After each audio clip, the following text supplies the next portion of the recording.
The rules have changed, and we're going to tell you about what's going on with church facilities. Dad, it's a bit of a tired subject to say the pandemic changed everything because, lots of people have said that over lots of things. But in this case, it's true. We know from previous pandemics and some of the studies of previous pandemics that patterns of behavior, it takes about 2 years post-pandemic for those patterns to kind of resettle. And a lot of times things go back to the way that they were. And then sometimes things change for good. And we are seeing that change for good with the way people view church facilities. So I think this is a very important episode as we talk about some new rules that are out there. And I love the fact that we have a ministry partner in Brown Church Development Group that is keeping us informed about the trends in church facilities. We're talking to them on a regular basis. They're really the leader in church design, build, remodeling, just the overall church health function related to church facilities. And they're seeing so much of this too. And what we're giving to you, we've heard a lot from Brown Church Development, and we've heard a lot from churches that we serve as well, Sam. So it's going to be a fascinating conversation that we're about to have. Yeah, certainly thankful to Brown Church Development Group. They've helped us understand a lot of this stuff. But we also want to thank our sponsor of the show, Belay. And I love Belay. So easy to talk about them because we use Belay at Church Answers. And we have had a phenomenal experience. And when they said, hey, we want to sponsor the show, we're like, absolutely. We love you guys. So just an incredible, incredible experience with them. I can't say enough good about Belay. And they've got a resource that they want to give to you, and it's around church finances. So no matter what organization you lead, finances are paramount to your success. Churches are not any different. And thankfully, it's much easier now. Before anything happens that you don't want to happen at your church, let's reestablish some things and avoid some costly financial missteps. And that's where our friends at Belay can really help you. Belay is a modern church staffing organization. They can help with accounting and bookkeeping and really anything related to your finances. They've helped over 1,000 busy church leaders do this for more than a decade. They've got a lot of experience. They've got a lot of time in this area. So you should certainly call Belay if you're looking for help with finances or accounting or really any kind of staff position. I'm sure that they've got a way to help you. But what they also want to offer you is they're offering a resource for costly financial mistakes for churches, and they're offering it to Rainer on Leadership listeners for free. And they're going to help you identify 4 of the biggest things that we all see wreck churches when it comes to their finances and what you can do to avoid them. So here's how you get it. This is cool. Text Thom, THOM, to this number, 55123. Thom. 55123. Thom, THOM. 55123. That's Thom at 55123. We need a jingle. Oh man, we could let's not do that. Text Thom to 55123. It's like that song. It's THOM. It's for you. It's for me. You can get it at 555-123. You should have been a jingle writer. That's what you should have done. Let's give up podcasting and just go right into jingle writing. Yeah. Thom, THOM, 55123. Blaze, giving you a free resource. You'll be pleased with it. So get this resource. Really, it'll take you 15 minutes to read it, and it may save you tens of thousands of dollars. So just because it's a free resource, don't neglect it. They have bookkeeping, accounting, but we've been primarily using them for virtual assistants, but they've got both. So let's start talking about this whole area of church facilities and what's going on there, Sam. Yeah, the 80% rule is now the 60% rule. Now, if you remember the old 80% rule, I remember being taught this in seminary. I want to say it was Chuck Lawless's class, which he's helped us out at Church Answers as well. And this was a good lesson at the time where, hey, once your worship space gets to be about 80% full, people perceive it as to be completely full. And really, you could apply that to just about any space, movie theaters, arenas. The church was just one example of many. You go into a school auditorium and it's 80% full, it was going to feel like it was completely full. But now, post-COVID, it's really more like 60%. People want a little more space than they did in the past. Yep, yep. And Sam, I've been in Bradenton now for almost a month, and so I've been to your church several weeks now, my church as well. And while I was there, you have three services, three English speaking services on Sunday morning. I think you have two more Spanish speaking Four. services We have four English speaking services on at two Sunday morning. campuses. Oh, Yes. okay, two campuses on Sunday. So anyway, I'm there. I've been to your 9:30 and 11, and by my estimates, it's probably 50% of capacity when I look around, Yes. and it's a it no longer looks like it's 50% empty. It looks like it's 50% full. And that's a good way to think of it. In the past, if you went into a space that was half full, you would say you might have the thought of, oh, where is everyone? But now today, you go into a space that's half full, and everyone's like, yeah, this is just about right. Yeah, I can spread out a So little bit more. spread out a little bit more. And obviously, the shape of the room comes into account. Ours is pretty shotgun style, so it fills up a little funny. Different shapes, different kinds of rooms, different acoustics all affect this. We're just talking in generalities. And I would also say this: the larger the space, you get up to a space that holds like 3, 4, 5,000, and this it may be that 50% feels empty because it's Mhm. so vacuous. But for most of our listeners that have a space of 100 to 6 or 700, I think that's probably where most people are. I think it's now the 60% rule. Is when Totally. people perceive it to be full or uncomfortable. Maybe they recognize it's not full, but anything beyond 60, 65, 70%, it starts to feel a little uncomfortable for most people. Yep. So, what does this mean by worship spaces are shrinking fast? Well, this was pre-pandemic. So this was a trend. You and I have talked a lot about the exacerbation of certain trends, the acceleration of certain trends due to the pandemic. So this was something that was already in place pre-pandemic, but has quickly picked up pace. So we're talking about new builds. Somebody's like, I need a new worship space, which there's still a lot of people doing new builds and doing worship spaces. Brown Brown Church tells us, Development Group, yeah, they tell us about all they're the new doing them. bills. Yeah, they're doing them. But they're doing them in a smaller scale. So the average new build of a worship space is shrinking quite rapidly. It peaked, somewhere around 2010, 2012, and since then has been getting smaller. Which points to a lot of what we've been looking at Church Answers, the rise of the neighborhood church, the waning of the megachurch trend, this idea of, as we'll talk about here in a second, vertical growth methods instead of horizontal growth methods. We're not just trying to fill up one big room anymore. We've got multiple options. So there's a lot of reasons for this. It's not just one reason. It's not just the pandemic, but the pandemic really picked up the pace here. People are now thinking smaller and looking smaller in terms of, I'm looking for a church. They're not necessarily looking for the biggest church in the community anymore. Number three reminds me of a cockatiel named Myron. I have no idea where you. So, Myron was our bird that we had as a pet growing up. It's a very cool bird. Till And the Myron was great until the vet squeezed him to death. too hard, Quick yeah. trip. Yeah, I know that. There's some animal lovers that are listening to this, like they're tearing up. Like, we I brought him home teared and he up was when he was killed. he was squawking all over the place. He was obviously in a lot of pain, and the vet did that to him. Didn't know how to clip his wings. Stop it. Let's just stop it. That's enough about poor Myron. The reason this reminds me, he had a repertoire of songs. He had Jingle Bells, It was like Blessed, two. no, Jingle Bells, Blessed Assurance, and the Hallelujah Chorus. Oh, that's right. And he could do the Hallelujah Chorus, not the whole thing, but he could do some of it.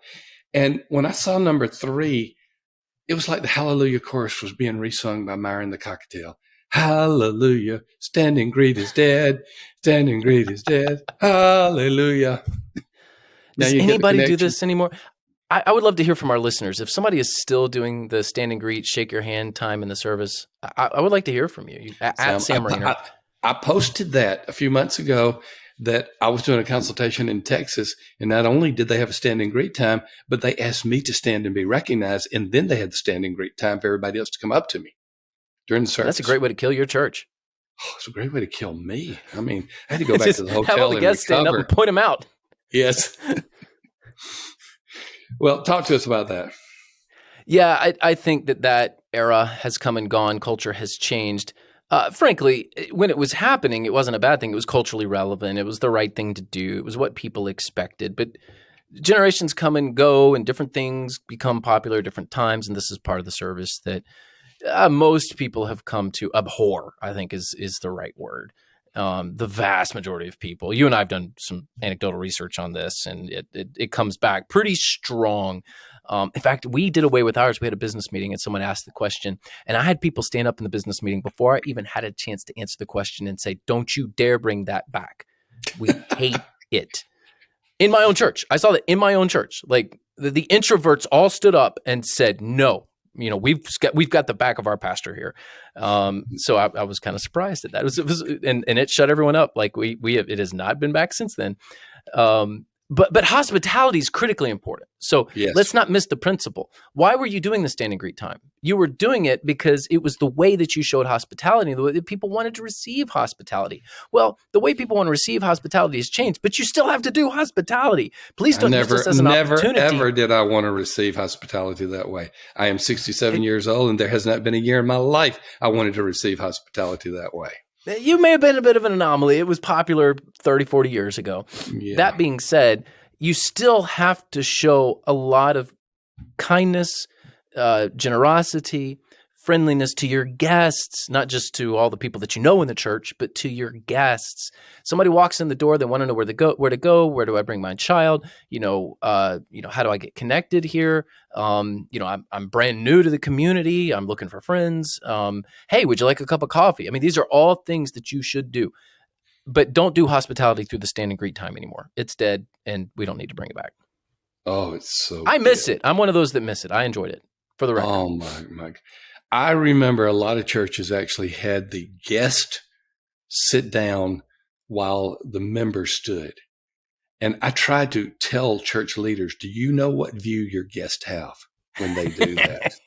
Do you know what they're looking at? And So for our YouTube listeners, it's called the awkward turtle. For those of you who awkward turtle. Yeah, that's just crazy awkward. As somebody who's an extrovert and loves going around shaking people's hands, even during the service, I can say this: I've heard enough from people that even people who aren't complete introverts like my dad, you just need to, if you're doing it, you need to stop doing that and put your energy into other forms of hospitality. stop it. Just stop it. You really think number 4, Google Street View, is a new first impression? I haven't heard much about this. Tell me, talk to me. I do. I think this is something that's newer, maybe not completely full blown embraced by everybody, but the Google Street View, I do believe, is the new first impression. A lot of people will look you up online. They'll go to your website. And sometimes what people will do now is in a Google search, they'll type the name of churches, churches near me. If they're looking specifically for your church, they'll look your church up. And then rather even going to your website, they'll dig into what Google has there. That's the street view. That's the pictures that you have posted of yourself. If you have not done that, go do that. Go post your own pictures on Google. It's through a Google business account. It's very easy to do. I don't have time to tell you how to do it, but you can probably Google how to do a Google business account and set it all up. People are going to look there first. Sometimes they are looking there even before they go to your website.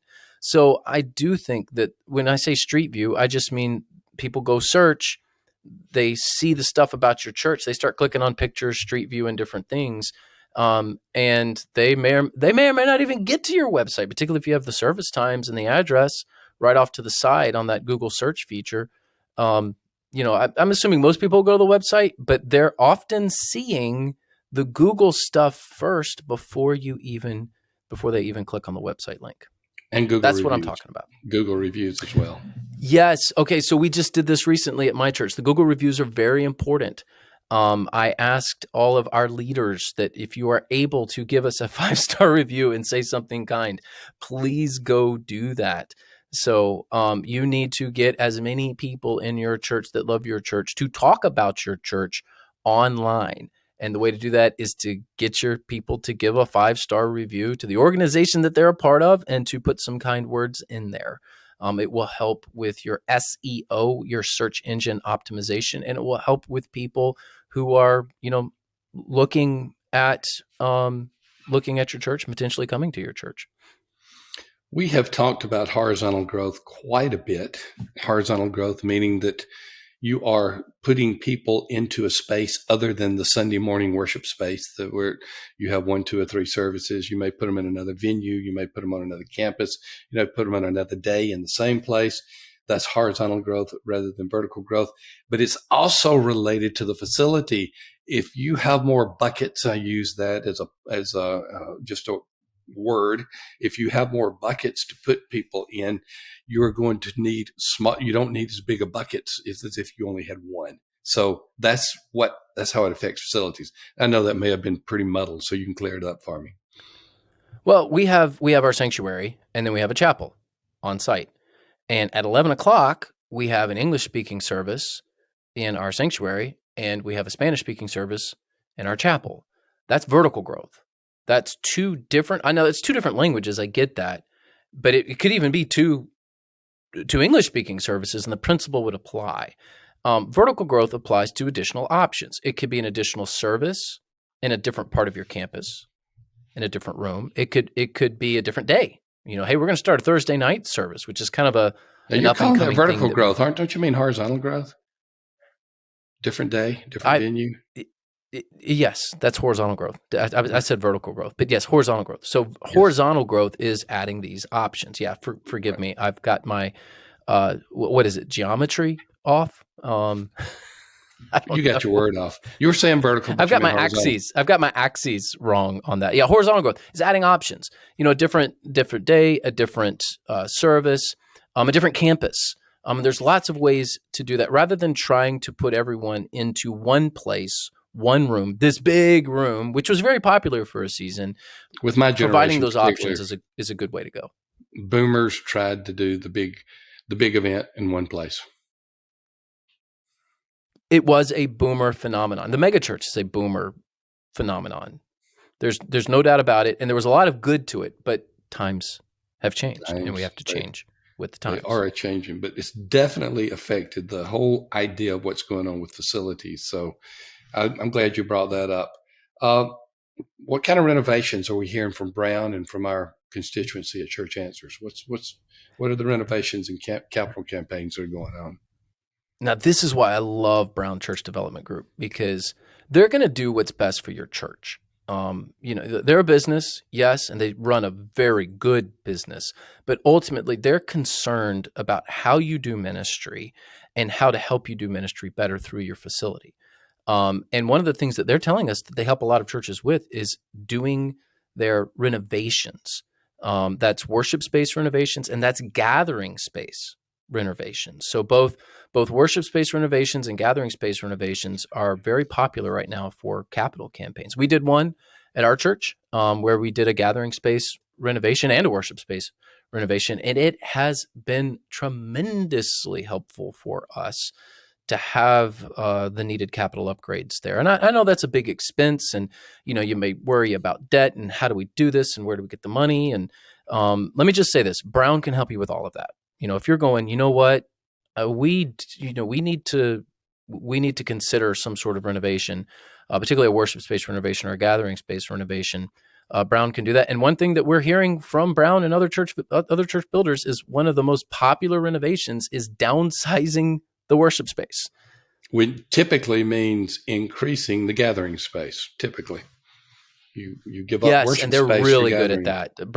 Yeah, Brown Church Development Group, really good at that, to take the worship space, to downsize the worship space, and to increase the gathering space. If you're thinking about that, you should definitely reach out to them. All right, that's our 6, but I've got a bonus. Bonus thought, ladies and gentlemen, get ready. Children of all ages, this is Sam on the bonus thought. Okay. I just put it in here because this is something that I learned through my own church. So before the pandemic, we were in a very strong season of growth, and our church was a little older. And obviously you want to reach all generations, and whoever comes to your church is great. If you grow your church with older people, awesome. If you grow your church with younger people, awesome. But we were running out of parking space. Like our sanctuary size does not match the parking lot. Our parking lot is far smaller in terms of capacity than our sanctuary space. So there were plenty of Sundays where it was hard to find a parking spot. And post-pandemic, we started grow. We ripped some Band-Aids off, and without getting into all of that, we made some changes in the church, and we started growing with a lot more young families. Well, here's what we learned. I was concerned when we started growing with young families. I was concerned, oh man, we're going to run out of parking spaces. It's going to be problematic for us again. Well, when you grow younger as a church, you free up parking spaces. Older people tend to come in ones and twos. Right. Young families tend to come as a group. So we got plenty of parking now, and we're almost as big as we were, pre-pandemic when we were in, some pretty, strong growth mode. So it's just something to consider. Again, I'm not saying to neglect reaching any generation. It's just a principle. If you are growing your church with older generations, you're probably going to need a bigger parking lot. If you're growing your church with younger generations, you probably need a bigger parking lot, but you may not need as many spaces because young families come as a group.